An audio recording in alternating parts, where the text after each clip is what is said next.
Umat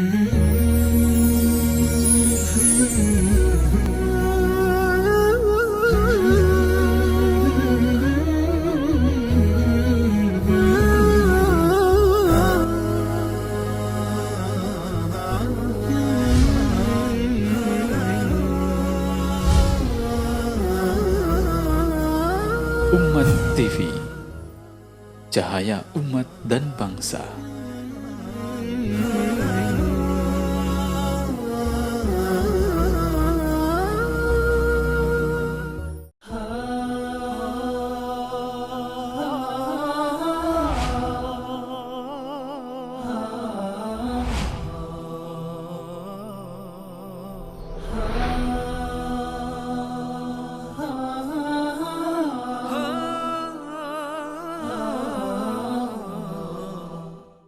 Innal hamdalillah nahmaduhu wa nasta'inuhu wa nastaghfiruh wa na'udzu billahi min shururi anfusina wa sayyiati a'malina may yahdihillahu fala mudhillalah wa may yudlil fala hadiyalah wa asyhadu an la ilaha illallah wahdahu la syarikalah wa asyhadu anna Muhammadan abduhu wa rasuluh.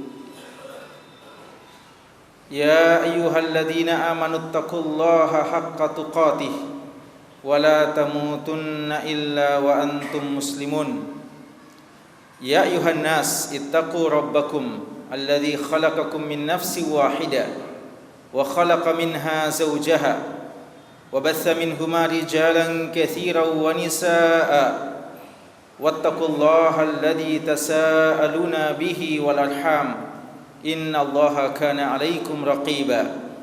Ya ayyuhalladzina amanu taqullaha wa qulu qawlan sadida yuslih lakum a'malakum wa yaghfir lakum dhunubakum wa may yuti'illaha wa rasulahu faqad faza fawzan 'azima. Amma ba'du fa inna asdaqal hadithi kitabullah wa khairal hadi hadi Muhammadin sallallahu alaihi wa ala alihi wasallam wa syarrul umuri muhdatsatuha fa inna kulla muhdatsatin bid'ah wa kulla bid'atin dhalalah wa kulla dhalalatin finnar. Ayuhan nas rahimakumullah, jemaah Jumat yang dimuliakan oleh Allah Subhanahu wa taala. Kita sudah berada di Jumat yang ketiga di bulan suci Ramadan 1436 Hijriah. Kita sudah melalui satu paruh dari Ramadan, dan hanya Allah Subhanahu wa taala mengetahui apa-apa yang telah kita kerjakan dan apa-apa yang telah diterimanya. Dan Allah Subhanahu wa taala juga Maha mengetahui apa akan yang terjadi setelah ini, jemaah sekalian. Namun tentu saja waktu separuh ini sudah merupakan waktu yang sangat cukup bagi kita untuk mengevaluasi, memuhasabah apa-apa yang telah lewat, dan untuk kita lebih baik di hari-hari yang tersisa ini. Jamaah sekalian, bulan Ramadan memang adalah bulan kompetisi untuk berbuat kebaikan. Dan alhamdulillah kita semuanya insyaallah taala telah berupaya sedemikian rupa untuk melakukan amalan-amalan yang bisa mendekatkan diri kita kepada Allah. Dan tentu saja kita berharap apa yang telah kita kerjakan dengan segala kekurangannya diterima oleh Allah Subhanahu wa taala. Namun hadirin sekalian, seorang muslim sepatutnya untuk mewaspadai hal-hal yang bisa merusak amalannya, bisa membatalkan amalannya.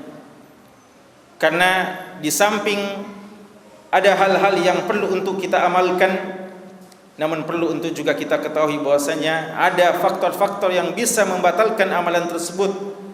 Entah dia diterima di sisi Allah, sejak awal tidak diterima di sisi Allah, atau sebelumnya mungkin telah diterima di sisi Allah, tapi kita telah melakukan satu amalan atau beberapa amalan yang bisa mempupus, bisa menghabiskan dan membatalkan amalan-amalan tersebut di sisi Allah Subhanahu wa taala. Dalam Al-Qur'an di surat Muhammad di ayat ke-23 Allah Subhanahu wa taala berfirman, "Ya ayyuhalladzina amanu atiiullaha wa atiiur rasul." Wahai sekalian orang-orang yang beriman, taatilah Allah dan taatilah Rasulullah sallallahu alaihi wasallam. Allah menyuruh kita untuk menaatinya dan menaati Rasulullah sallallahu alaihi wasallam. Artinya Allah menyuruh kita untuk beramal sesuai dengan apa yang termaktub dalam Al-Qur'an dan apa yang disebutkan oleh Nabi sallallahu alaihi wasallam dalam hadis-hadis beliau yang sahih. Setelah itu Allah mengatakan, wala tubtilu a'malakum, dan jangan kalian membatalkan amalan-amalan kalian. Ternyata Allah Subhanahu wa taala tidak hanya menyuruh kita untuk beramal, tapi Allah juga mengingatkan kita, jangan sampai kita capek-capek beramal lalu kita sendiri yang membatalkan amalan-amalan tersebut. Allah juga telah menggambarkan kepada kita jemaah sekalian kejadian yang pasti akan terjadi di hari kiamat kelak. Kata Allah Subhanahu wa taala, hal ataka hadisul ghasyiyah, apakah telah datang kepada kalian berita tentang al-ghasyiyah, salah satu nama dari nama-nama hari kiamat. Apa yang terjadi di hari kiamat? Kata Allah, wujuhu yawma idzin khasyi'ah, sebagian wajah akan tunduk ketakutan di hadapan Allah Subhanahu wa taala di hari kiamat. Apa gerangan yang membuat mereka ketakutan? Apakah karena mereka tidak pernah beramal di dunia ini? Allah Subhanahu wa taala melanjutkan dan mengatakan amilatun nasibah. Ternyata jamaah sekalian, mereka adalah orang-orang yang beramal di dunia, nasibah, bahkan sudah capek letih dalam bekerja, berusaha dan beramal di dunia ini. Tapi apakah mereka mendapatkan buah dari amalan mereka yang telah mereka lakukan? Kata Allah Subhanahu wa taala, tasla naran hamiyah, justru mereka masuk ke dalam neraka yang menyala-nyala. Waliyadzubillah. Maka salaf as-salih mengatakan adalah para sahabat dan generasi yang mengikuti mereka. Mereka sangat memperhatikan kualitas amalan yang mereka lakukan, dan setelah itu mereka berupaya untuk mengawal amalan-amalan tersebut agar terus sampai kepada Allah dan tidak ada sesuatu yang bisa menodainya atau tidak ada sesuatu yang bisa membatalkannya di sisi Allah Subhanahu wa taala. Maka hadirin sekalian, di antara fikih beramal soleh yang sangat perlu untuk kita ketahui adalah mengetahui apa-apa saja yang bisa membatalkan amalan-amalan soleh kita. Di antaranya jamaah sekalian, hal yang bisa membatalkan amalan-amalan yang mungkin kelihatannya soleh di pandangan manusia adalah kesyirikan. Kata Allah Subhanahu wa taala dalam surat At-Taubah, "Ma kana lil musyrikina ay ya'muru masajidallah syahidina ala anfusihim bil kufr ulaika habitat a'maluhum wa fin nari hum khalidun." Tidak pantas orang-orang musyrik mau berlagak untuk memakmurkan masjid-masjid Allah. Mereka orang-orang musyrik terdahulu di zaman Nabi sallallahu alaihi wasallam juga mengagungkan Baitullah Ka'bah dan sebagian masjid. Tapi jamaah sekalian, kata Allah, syahidina ala anfusihim bil kufr, padahal mereka telah mempersaksikan kekufuran yang ada pada diri mereka sendiri. Dan kata Allah, ulaika habitat a'maluhum, mereka adalah orang-orang yang batal, terhapus seluruh amalan-amalan mereka, dan mereka kelak akan masuk ke dalam neraka, dan mereka kekal di neraka Allah Subhanahu wa taala. Orang-orang musyrik tidak akan diterima amalan-amalannya. Bahkan jamaah sekalian, jangankan orang yang memang sudah musyrik sejak awalnya, orang-orang yang soleh pun ketika dia melakukan kesyirikan, maka amalannya pun akan terpupus.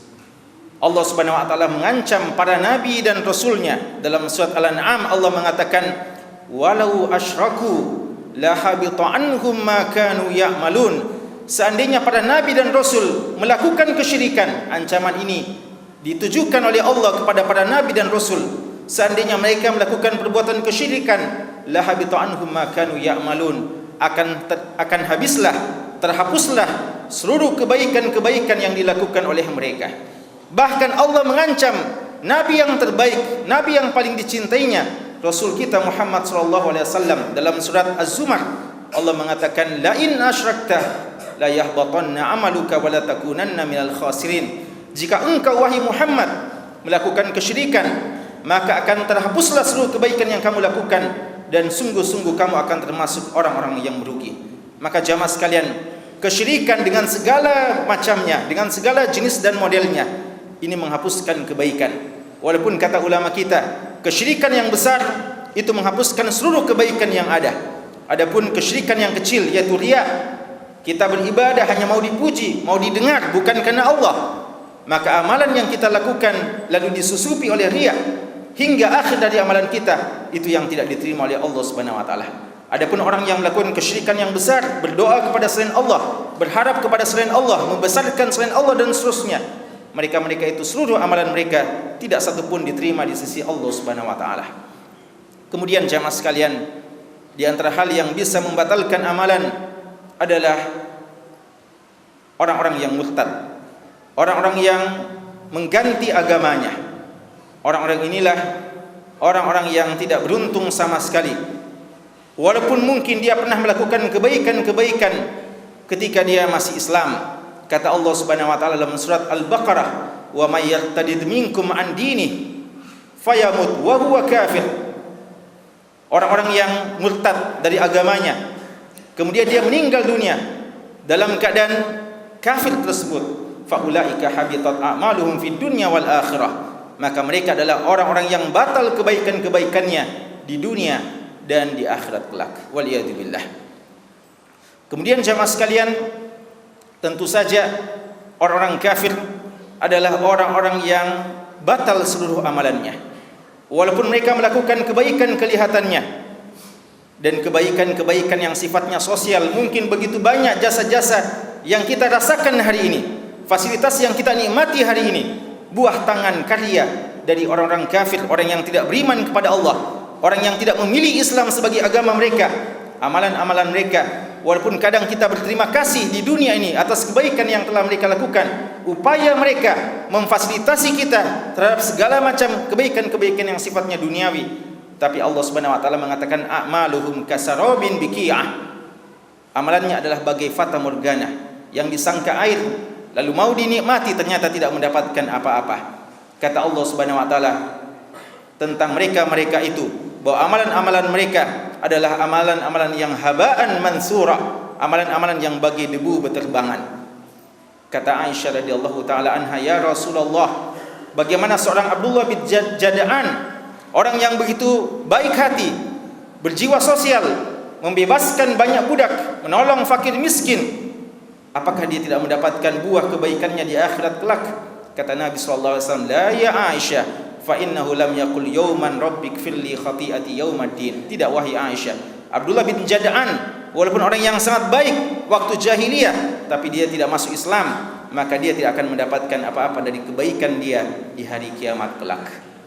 Jamaah sekalian, di antara hal yang bisa membatalkan amalan kita adalah ketika kita membenci perintah Allah dan sunnah-sunnah Rasulullah sallallahu alaihi wasallam. Kata Allah Subhanahu wa taala tentang orang-orang kafir, sifat mereka di antaranya disebutkan dalam surat Muhammad, "Dzalika bi annahum karihu ma anzalallah bata'amalahum." Mereka itu membenci apa yang Allah turunkan berupa Al-Qur'an dan berupa perintah-perintah dari Nabi sallallahu alaihi wasallam, maka kata Allah, kami batalkan kebaikan-kebaikan yang mereka lakukan. Bahkan kata ulama kita, walaupun dia melakukan kebaikan tersebut, tapi dengan perasaan berat hati, benci, tidak senang dengan syariat tersebut, maka mungkin dia melakukannya, tapi tidak diterima di sisi Allah, bahkan batallah kebaikan-kebaikan tersebut.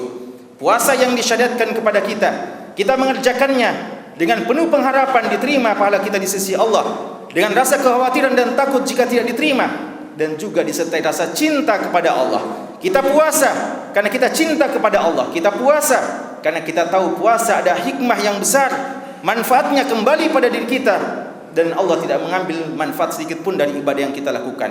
Maka kita mengerjakan ibadah dengan penuh rasa cinta dan tidak rasa berat sama sekali.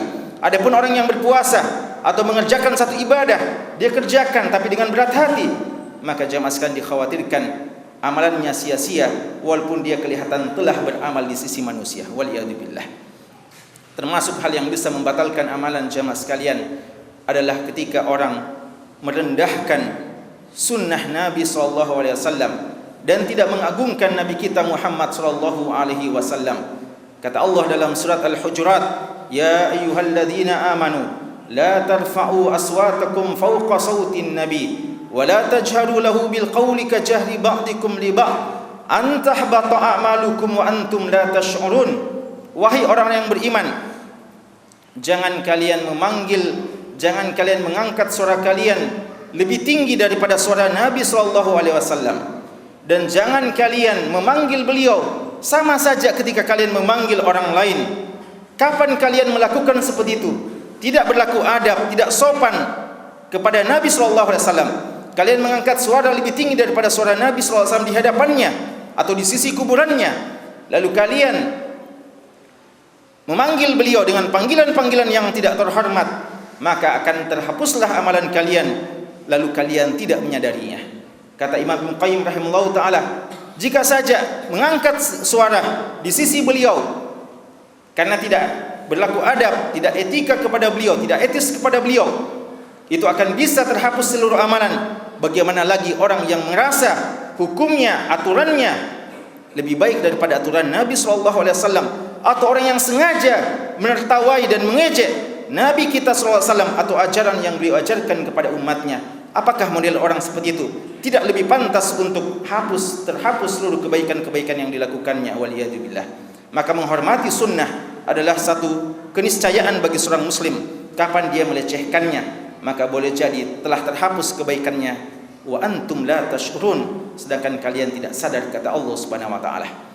Kemudian jamaah sekalian, di antara hal yang bisa membatalkan kebaikan-kebaikan kita adalah al-man, selalu menyebut-nyebut kebaikan dan merasa telah memberikan kontribusi yang baik untuk agama ini.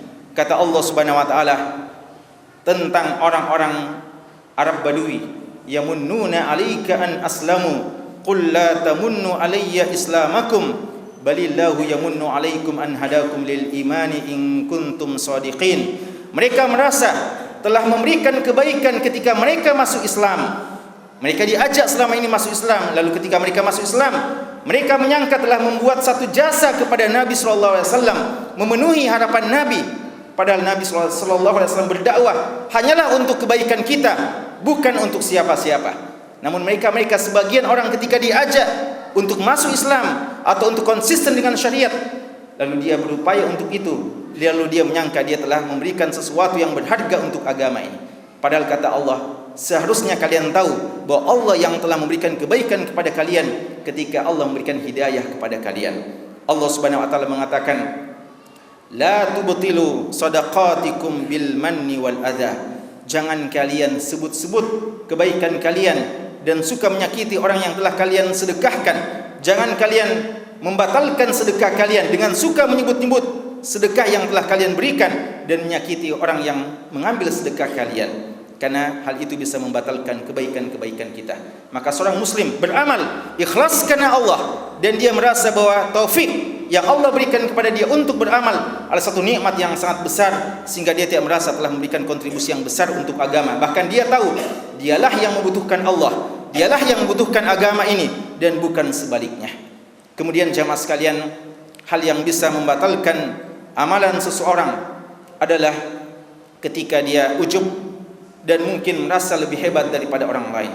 Ini juga bisa membatalkan amalan seseorang. Diriwayatkan oleh Imam Muslim dari sahabat Abdullah bin Bajali radhiyallahu taala anhu, ada seorang yang berdakwah dan mendakwahi saudaranya, tapi saudaranya ini keras kepala dan tidak mau menerima dakwahnya, tidak mau menerima ajakannya.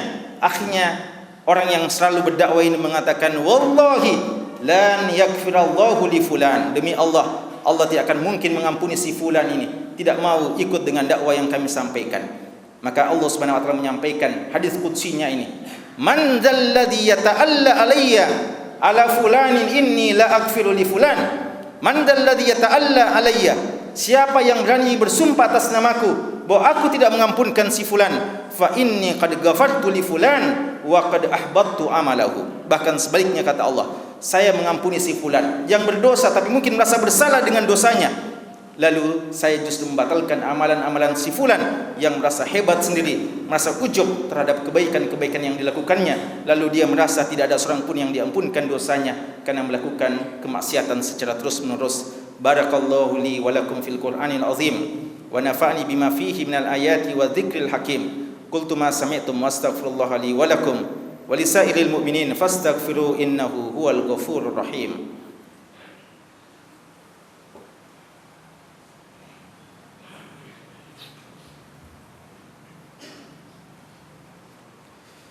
Alhamdulillahi ala ihsanih wa syukru lahu ala taufiqihi wa amtinanih. Wa ashhadu an la ilaha illallah ta'ziman li sya'nih. Wa ashhadu anna Muhammadan abduhu wa rasuluh ad-da'i ila ridwani sallallahu alaihi wa ala alihi wa sahbihi wa ikhwani. Hadirin sekalian, dalam khutbah penutup, hal yang terakhir yang kami perlu ingatkan, bahwa di antara hal yang bisa menghapuskan seluruh kebaikan yang telah kita lakukan adalah ketika kita menutup usia kita dengan su'ul khatimah.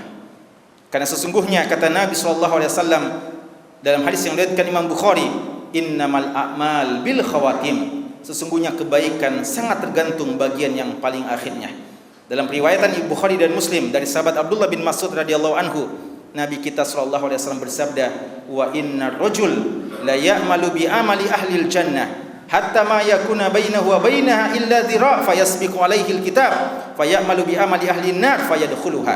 Ada seseorang yang selama ini kelihatan selalu berbuat kebaikan penduduk ahli surga yang dilakukan, maka seakan-akan tidak lagi jarak antara dia dengan surga kecuali sejengkal saja atau sehasta, illa dhira'. Ternyata Allah menentukan yang lain. Menjelang kematiannya dia melakukan amalan-amalan yang buruk dan ditutup amalannya, ditutup usianya dengan amalan tersebut, maka kata Allah, dia adalah penghuni neraka. Waliyadzubillah.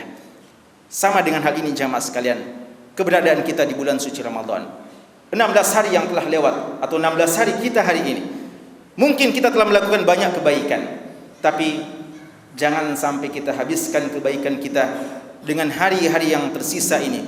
Karena apakah kita telah diampunkan oleh Allah? Apakah kita telah meraih derajat muttaqi, orang yang bertakwa? Itu nanti ketahuan di akhir bulan suci Ramadan. Maka pertahankan kebaikan-kebaikan yang kita lakukan. Bahkan jamaah sekalian, lipat gandakan kebaikan-kebaikan yang kita lakukan di hari-hari yang telah lewat. Karena sekali lagi, sesungguhnya standar kebaikan amalan adalah bagian akhirnya. Ramadan 30 hari atau 29 hari, maka hari yang terbaik adalah hari-hari yang tersisa, 10 hari yang tersisa nantinya, bahkan 14 hari yang tersisa ini. Mari kita manfaatkan dengan kebaikan-kebaikan. Kita tutup usia kita di Ramadan dengan sebaik-baiknya, dan kita tutup usia kita di dunia yang fana ini juga dengan sebaik-baiknya, untuk sempurnanya amalan kita di sisi Allah Subhanahu wa taala. Semoga demikian jemaah sekalian. Hari Jumat adalah hari yang sangat tepat untuk banyak beribadah dan banyak berdoa kepada Allah Subhanahu wa taala. Di hari ini ada satu waktu kapan seorang hamba berdoa, pada waktu tersebut pasti Allah akan mengabulkan apa saja yang dipintanya. Dan hari ini juga hari yang sangat dianjurkan memperbanyak salam dan salawat kepada pemberi syafaat kita, junjungan dan teladan kita yang mulia, Rasulullah Muhammad sallallahu alaihi wasallam. Allahumma salli ala Muhammad wa ala ali Muhammad kama sallaita ala Ibrahim wa ala ali Ibrahim, wa barik ala Muhammad wa ala ali Muhammad kama barakta ala Ibrahim wa ala ali Ibrahim innaka Hamidum Majid. Allahumma ighfir lil muslimina wal muslimat wal mu'minina wal mu'minat al ahya'i minhum wal amwat ya sami' qarib mujibud da'awat. Rabbana zalamna anfusana wa illam taghfir lana wa tarhamna lanakunanna minal khasirin. Rabbana la tuzigh qulubana ba'da idh hadaitana wa hab lana min ladunka rahmah innaka antal wahhab. Ya muqallibal qulub tsabbit qulubana ala ta'atik. Ya muqallibal qulub tsabbit qulubana ala ta'atik. Rabbana ighfir lana wa li ikhwanina alladhina sabaquna bil iman wa la taj'al fi qulubina ghillan lil ladzina amanu. Rabbana innaka ra'ufur rahim. Allahumma 'izzal Islam wal muslimin wa ahlikil kafarata wal musyrikin wal munafiqin wa a'da'aka wa a'da'ana ya rabbal alamin. Allahumma ansur ikhwanana al-mustad'afina fi Myanmar. Allahumma ansur ikhwanana al-mustad'afina fi kulli makan. Allahumma ansur man nasara ad-din wa akhdhul man khadhala ad-din ya qawi ya aziz. Rabbana taqabbal minna siyamana wa qiyamana wa sa'ira a'malina ya rabbal alamin. Allahumma wafiqna li husnil khitam. Allahumma wafiqna li husnil khitam. Allahumma arzuqna husnal khatimah ya rabbal alamin. Rabbana hab lana min azwajina wa dhurriyyatina qurrata a'yun waj'alna lil muttaqina imama. Rabbana atina fid dunya hasanah wa fil akhirati hasanah wa qina adzaban nar. Subhana rabbika rabbil izzati amma yasifun wa salamun alal mursalin walhamdulillahi rabbil alamin.